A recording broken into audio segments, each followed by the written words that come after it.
विरोध करा था, उसको गोली मार दी। दीपक अब इस दुनिया में नहीं है, अब रह गई है तो सिर्फ उसकी यादें और मातम। चारों ओर पसरा हुआ है सन्नाटा, लोगों की भीड़ और रोती बिलखती महिलाएं इस बात की गवाह हैं। दिन दहाड़े जिस तरह से लुटेरों ने दीपक को दर्दनाक मौत दी, उससे गांव वाले काफी गुस्साए हुए हैं। पुलिस प्रशासन के खिलाफ अपने गुस्से का इजहार करने के लिए उन्होंने दिल्ली सहारनपुर हाईवे पर भी जाम लगा दिया। हालांकि पुलिस के इस आश्वासन के बाद उनका गुस्सा कुछ हद तक शांत हुआ कि हत्यारों को जल्द से जल्द सलाखों के पीछे भेज दिया जाएगा। एक लड़का है दीपक सनाब जयपाल, सालिलापुर का रहने वाला है, 22 साल है। इसकी अज्ञात बदमाशों द्वारा आज सुबह करीब 6 साढ़े 6 बजे गोली मार के नगर दी गई है। इसमें जो है तहरीर की जा रही है और कार्रवाई कराई जा रही है। बहरहाल पुलिस ने दीपक के कातिलों के खिलाफ मामला दर्ज कर लिया है, उनकी तलाश में जुट गई है। लेकिन जिस तरह से लुटेरों ने दिन दहाड़े दीपक को दर्दनाक मौत दी, उसने पुलिस के उस दावे की पोल खोल कर रख दी है जिसमें वो जनता को पुख्ता सुरक्षा देने का दावा करती है। अजय कुमार, बागपत समाचार प्लस। बहरहाल एनकाउंटर में वक्त है ब्रेक का। ब्रेक के बाद दिखाएंगे शातिर जुआरी।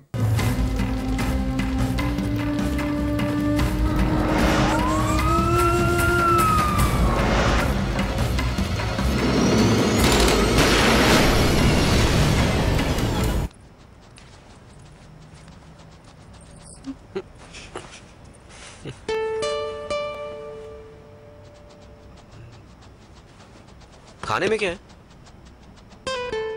करेला।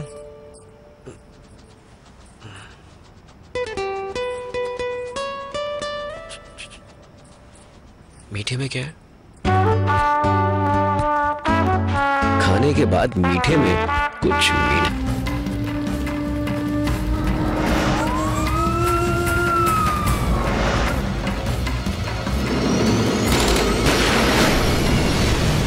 जुआ खिलाना और खेलना उनका पेशा था। पुलिस से आंख मिचोली का खेल खेलकर खूब मौज उड़ाई जा रही थी। बावजूद इसके पुलिस इनकी गिरफ्तारी कर पाती ये शातिर ठग से अपना गोरख धंधा अंजाम दे रहे थे। पुलिस की नाक के नीचे और इलाके में जुआ धड़ल्ले से खेला और खिलाया जा रहा था और पुलिस इनकी गिरफ्तारी चाहती थी। जुए का गोरख धंधा धड़ल्ले से दिया जा रहा था अंजाम। पुलिस की नाक के नीचे जुआरी उड़ा रहे थे मौत, लेकिन मुखबिर ने कर दी खबर और पुलिस के हत्थे चढ़ गए 13 जुआरी। कोई मुंह छिपा रहा है तो कोई सिर झुकाकर अपनी पहचान आम नहीं करवाना चाहता, लेकिन मजबूरी पुलिस पीछे खड़ी है और सामने मीडिया के कैमरे लगे हैं। तो फिर सूरत और सीरत दोनों आम तो होनी ही है, क्योंकि बहुत मौज उड़ा ली इन्होंने। अब पुलिस के मेहमान बने हैं तो सारा हिसाब किताब बराबर तो होगा ही। पुलिस के साथ एक एक कर परेड कर रहे ये 13 लोग जुआरी हैं। जुआ खिलाना और खेलना इनका पेशा है। बांदा के गांव पलहरी से इनकी गिरफ्तारी हुई है। पुलिस भी इन जुआरियों की धड़ पकड़ पर चौड़ी हो रही है। हो भी क्यों ना 41,000 नगद, 11 मोटरसाइकिल, 11 मोबाइल फोन पुलिस ने जब्त जो किए हैं। पकड़े गए 13 जुआरी पुलिस की नाक के नीचे धड़ल्ले से अपना गोरख धंधा अंजाम दे रहे थे। जुआ खिलाकर और खेलकर पैसा कमाया जा रहा था।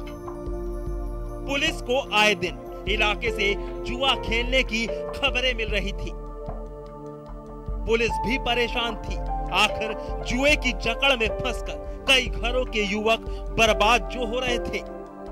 पुलिस इनकी गिरफ्तारी सुनिश्चित करना चाहती थी, लेकिन करती कैसे?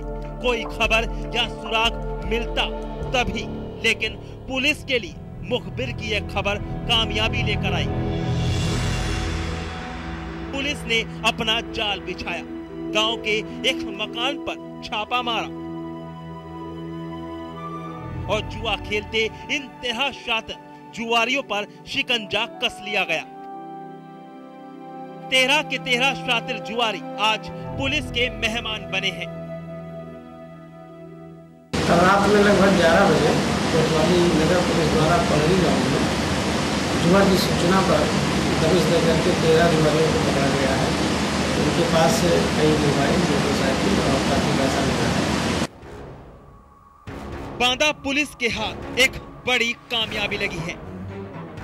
13 जुआरियों की गिरफ्तारी के बाद पुलिस ने राहत की सांस ली है। साथ ही जुआ खेलने के लिए जब्त किए गए उन मोबाइल की बरामदगी भी पुलिस के लिए मददगार साबित होगी, जिसके जरिए ये लाखों की रकम इधर से उधर करते थे।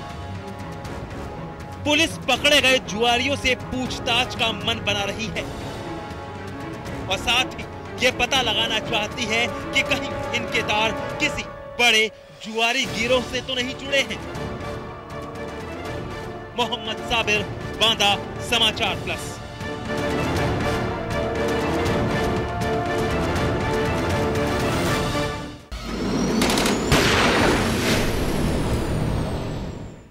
एनकाउंटर में आज बस इतना ही, लेकिन हमारी आपसे अपील है, मुस्तैद रहिए। जुर्म की हर उस दस्तक को सुनिए जो कभी भी आपकी दहलीज पर दस्तक दे सकती है। नमस्कार।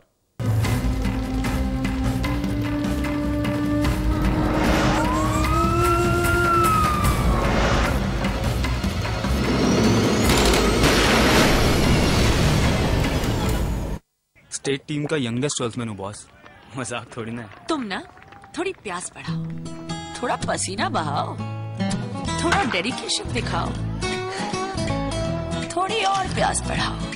अरे कंचों की प्रैक्टिस काम में लाओ और जल्दी आउट हो जाओ तो रनर बन के मैच जिताओ। फिर जो प्यास लगेगी वो लिम्का से बुझेगी। प्यास बढ़ाओ, Limca. India's largest university, with 25,000 students from 26 states of India and 16 countries, 25 international tie-ups, placements in 300 corporates, hostel facility for 15,000 students, ranked amongst the top universities of India, 600-acre campus, lovely professional university, transforming education, transforming India. Let's get a Pepsi. Hey, do you want Pepsi? Yeah. Then you gotta play our game.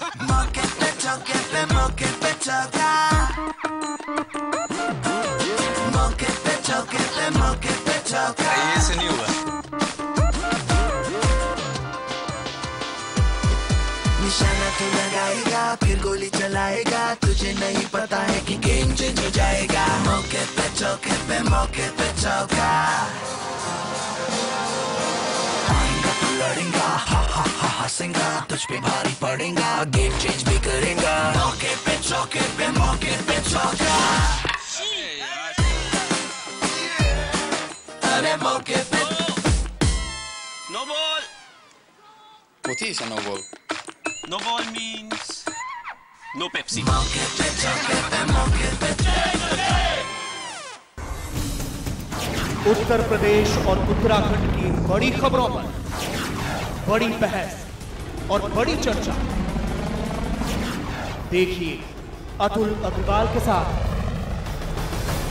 Big bulletin रोजाना रात 8 बजे सिर्फ समाचार plus पर। बघेलखंड, बुंदेलखंड और रोहेलखंड की खबरें, पूर्वांचल की सरगर्मियां, ब्रज और अवध की सुर्खियां, राजधानी लखनऊ की हलचल और एनसीआर का हालचाल, यानी उत्तर प्रदेश का पूरा सूरत हाल। देखिए हमारा उत्तर प्रदेश सुबह 7:30 बजे, दोपहर 1 बजे और शाम 6 बजे सिर्फ समाचार प्लस पर।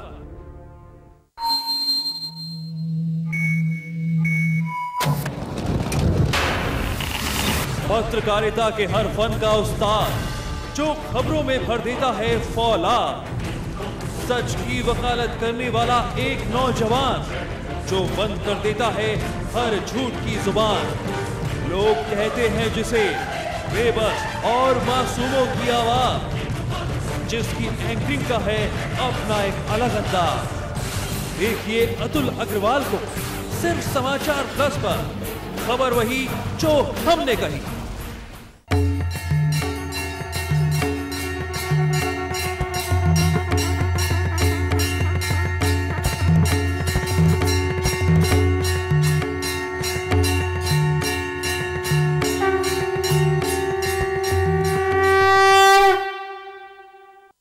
मैं अपने अनुज समान उमेश जी को ढेर सारी बधाइयां देना चाहता हूं और शुभकामनाएं देना चाहता हूं कि उन्होंने समाचार प्लस जैसा सशक्त, निर्भीक और निष्पक्ष चैनल शुरू किया है, जिसने 1 महीने के अंदर ही अपने लिए एक विशेष जगह बना लिया है। और आने वाले दिनों में मुझे पूरा विश्वास है कि ये उत्तरोत्तर प्रगति करता रहेगा और एक regional channel with national.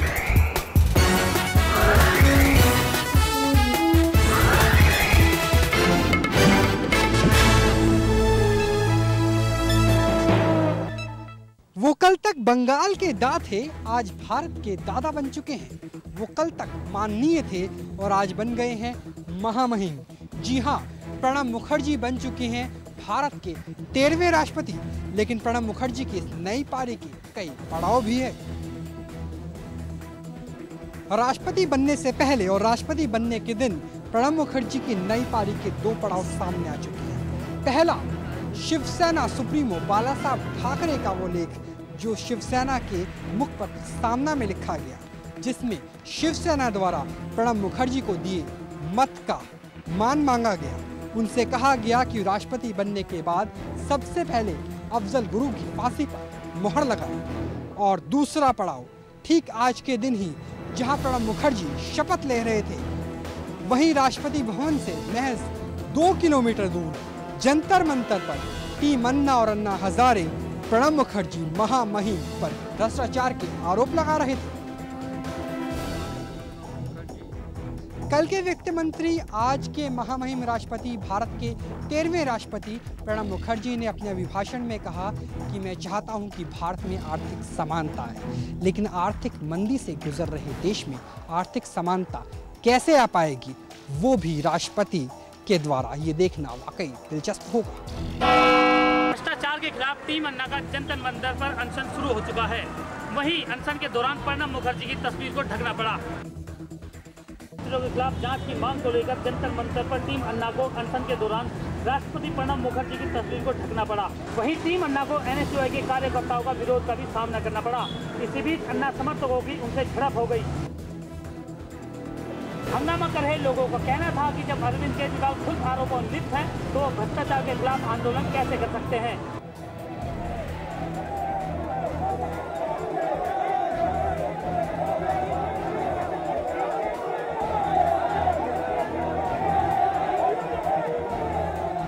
Team अन्ना का दावा है कि हंगामा करने वाले लोग एनएसयूआई के कार्यकर्ता थे, लेकिन वहीं कांग्रेस का कहना है कि उनका इन लोगों से कोई लेना देना नहीं है।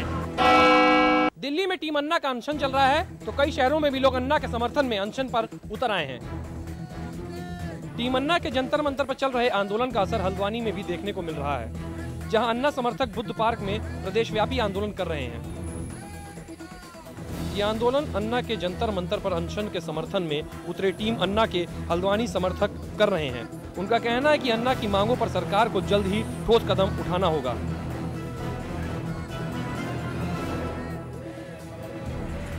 अब जैसे जैसे अनशन के दिन बढ़ते जाएंगे, लोगों का समर्थन भी बढ़ता जाएगा।